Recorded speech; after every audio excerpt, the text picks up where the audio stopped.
Hello friends, welcome to Sun Study. दोस्तों, हम लोग पढ़ रहे हैं करंट अफेयर्स जुलाई 2020 से 2021 तक के क्वेश्चंस। ठीक, इससे पहले हमने 9 क्लास डिस्कस कर ली हैं। आज की हमारी 10वीं क्लास होगी।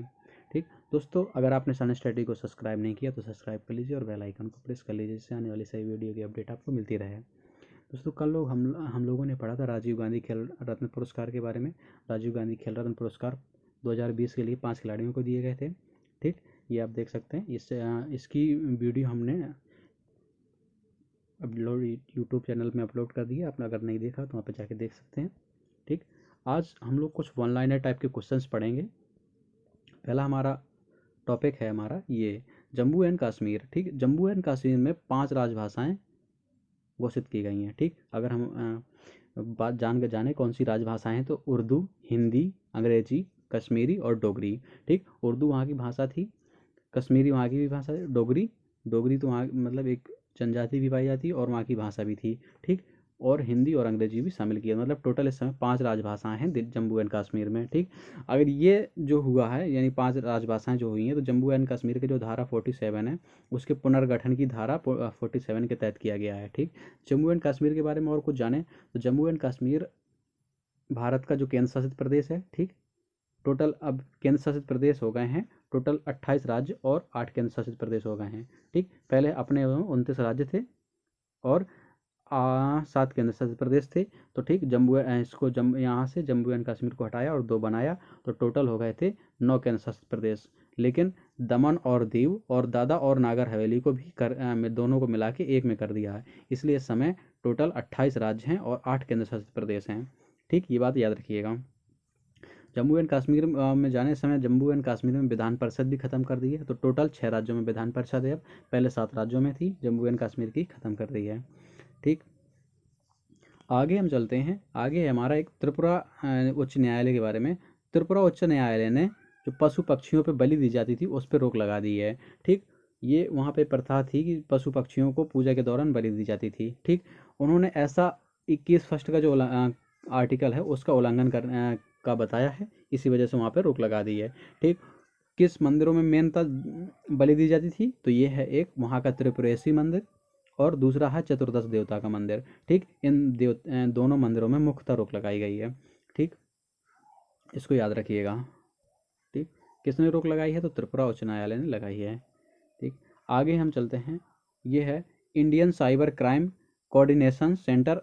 ये है, ये दिल्ली में स्थापित किया गया है। ठीक,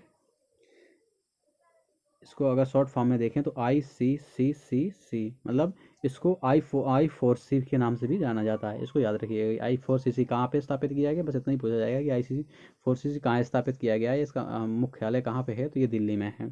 ठीक, लॉकडाउन के दौरान मुख्यतः 5 शहरों में इमरजेंसी लगाई गई थी। दिल्ली हेल्थ इमरजेंसी जहाँ पे लगाई, दिल्ली, नोएडा, गाजियाबाद, गुरुग्राम, फरीदाबाद। ठीक, 5 शहरों में हेल्थ इमरजेंसी लगाई गई थी, ये याद रखिएगा। आगे हम लोग चलते हैं। आगे है दिल्ली NCR यानी दिल्ली और दिल्ली के आसपास के जितने भी अगल बगल जिले हैं उन पे आतिशबाजी और जो डीजल जनरेटर है, ठीक, इन दोनों को प्रतिबंधित कर दिया है, याद रखिएगा। आगे है कि भारत में टिड्डियाँ देखो जुलाई और अक्टूबर के माह में टिड्डियाँ काफ़ी एक्टिव रहती हैं। इस समय काफ़ी प्रकोप मचाया टिड्डियों ने जुलाई और अक्टूबर के माह में। ठीक, तो टिड्डियों के बारे में जाते हैं तो भारत में मुख्यतः 4 प्रजातियां टिड्डियों की पाई जाती हैं। ठीक, पहली रेगिस्तानी टिड्डी, दूसरी है प्रवासी टिड्डी जो बाहर से आती है। ठीक, और तीसरी है बॉम्बे टिड्डी और फोर्थ है ट्री टिड्डी। ठीक, ये बात तो आपको बताई मैंने कि जुलाई से अक्टूबर के मध्य टिड्डियाँ सर्वाधिक सक्रिय रहती हैं। ठीक, एक चीज़ और जानिए तो low cost warning organisation Faridabad में स्थापित है। ठीक, ये टिड्डियों के लिए टिड्डियों के मतलब शोधन के लिए है। और जो टिड्डी है ना एक उष्ण कटिबंधीय कीड़ा है, ये भी याद रखिएगा। ठीक, आगे हमारा ऊर्जावान शहर। ठीक, ऊर्जावान शहर काफ़ी इंपॉर्टेंट क्वेश्चन है, इससे काफ़ी क्वेश्चंस बन जाते हैं। ठीक, जो ऊर्जावान शहर है तो ये सर्वेक्षण JLL इंडिया द्वारा किया गया है। ठीक, रियल एस्टेट की गतिविधियों के आधार पर इसे रैंकिंग प्रदान की जाती है। ठीक, 130 देशों के शहरों की सूची में हैदराबाद को प्रथम स्थान दिया गया है और बेंगलुरु को दूसरा स्थान दिया गया है। ठीक, ये JLL के तहत किया जाता है। 130 देशों की सूची में हैदराबाद पहले स्थान पे है। ठीक, याद रखिएगा। आगे हम चलते हैं। आगे है हिडकल परियोजना। तो जो हिडकल परियोजना है यह एक बहुउद्देशीय परियोजना है। जो नदी घाटी परियोजना होती है ये बहुउद्देशीय परियोजना है। यह बेलगामी जिला है जो कर्नाटक में स्थित है। ठीक, हिडकल परियोजना कर्नाटक में स्थित है, कर्नाटक के बेलगामी जिला में। ठीक, और किस नदी पे है? तो ये घाट प्रभा। ठीक, घाट प्रभा नदी पर स्थित है। ठीक, और अगर देखें तो एक चीज़ और, तो घाट प्रभा नदी जो है ना, तो वो कृष्णा की सहायक नदी है। ठीक, घाट प्रभा नदी जो कृष्णा की सहायक नदी है। यह परियोजना 1977 में, ठीक, इस परियोजना को 1977 में तैयार किया गया था। PM मोदी की एक नई योजना आई थी, एक विश्व एक सूर्य एक ग्रिड। ठीक, इसको याद रखिएगा, काफ़ी इंपॉर्टेंट क्वेश्चन है। एक विश्व यानी one world, one sun and one grid. ठीक, OSOWOG। ठीक, इसके नाम से भी इसको जाना जाता है। ठीक, यह 15 अगस्त 2020 को, ठीक, आई। ठीक, इस कार्यक्रम ये 15 अगस्त 2020 को ये कार्यक्रम आया था, जिसका उद्देश्य जो है नवीकरण ऊर्जा स्रोतों को आपस में जोड़ना है। यानी जो पवन ऊर्जा है, विद्युत ऊर्जा है, ठीक, जल ऊर्जा है, इन सब चीज़ों को एक उसमें जोड़ा जाएगा। ठीक, 2015 में इंटरनेशनल सोलर अलायंस, ठीक, एलियंस का भी गठन किया गया था। ठीक, 2015 में। इस समय इसमें 140 देश जुड़ गए हैं। ठीक, ISA ये इसका शॉर्ट फॉर्म है, इससे भी क्वेश्चन बन जाते हैं। आगे है हमारा एक 5 आंखें यानी 5 आइज के नाम से एक नई योजना निकली थी।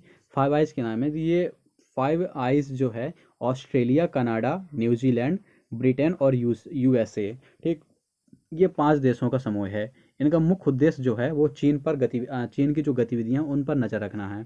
ठीक, लेकिन इस समय भारत, जापान और साउथ कोरिया भी इसमें शामिल हो गए हैं। तो टोटल 8 देश हो गए हैं इसमें। इस समय टोटल 8 देश हो गए हैं। पहले 5 देश थे, इसलिए इसका नाम 5 आंखें के नाम से था। और ये मुख्यतः चीन की जो गतिविधियाँ उस पर निगरानी करेगा।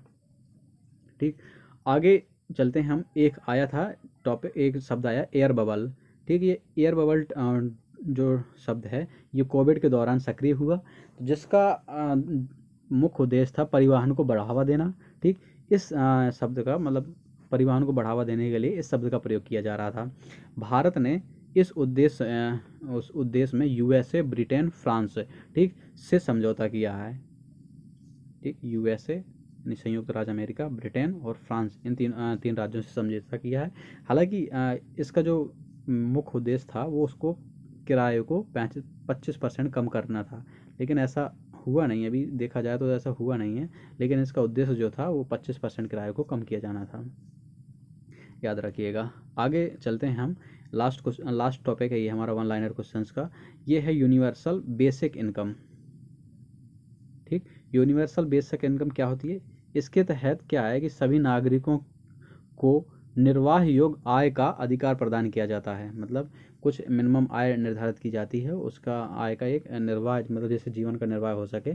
ठीक, इसका अगर मुख्य उद्देश्य है तो इसका जो मुख्य उद्देश्य है वो निर्धनता यानी गरीबी का निवारण करना, यानी गरीबी को कम करना है। ठीक दोस्तों, आज का वीडियो यहीं से समाप्त होता है। दोस्तों, अगर वीडियो अच्छी लगी हो तो प्लीज़ लाइक करिए, सब्सक्राइब करिए और शेयर करिए। और हाँ दोस्तों, इस चीज़ का जो मैं पढ़ाता हूँ उसके नोट्स ज़रूर बनाते जाइएगा अपने हिसाब से, क्योंकि अपने हिसाब से नोट ज़्यादा याद रखते हैं और कारगर होते हैं। ठीक, लेकिन हाँ टॉपिक्स का मैं ये कह सकता हूँ कि टॉपिक अच्छे हैं, इम्पॉर्टेंट हैं और एग्ज़ाम में आएंगे भी। ठीक, थैंक यू फॉर वॉचिंग।